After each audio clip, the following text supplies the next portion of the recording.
নমস্কাৰ সকলোকে মোৰ অন্য এটা ভিডিঅ'লৈ নমস্কাৰ জনাইছোঁ। দেউতাৰ যিহেতু মৃত্যু হ'বলৈ 6 মাহ সম্পূৰ্ণ হ'ল, সেই উপলক্ষে আজি 6মহীয়া তিথি অৰ্থাৎ তুলসী দান কৰ্ম অনুষ্ঠিত কৰা হৈছে। আশা কৰোঁ দেউতা য'ত আছে ভালদৰে থাকক আৰু দূৰৰ পৰা আমাক আশীৰ্বাদ কৰক। আচলতে এই তুলসী দান কৰ্মত 108টা তুলসী পত্ৰ দান কৰা হয়।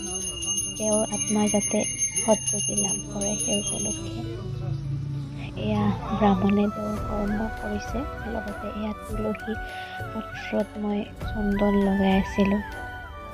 আচলতে দেউতা যে আমাৰ মাজত নাই সেয়া বিশ্বাস কৰিব অকণমান অসুবিধা হয়। তেওঁ খুব সোনকালে আমাৰ মাজৰ পৰা হেৰাই গ'ল। যিসকলৰ দেউতা নাই তেওঁলোকে বুজি পায় হয়তো পিতৃ অবিহনে জীৱন নিৰ্বাহ কৰাটো কিমান কষ্টকৰ হয়।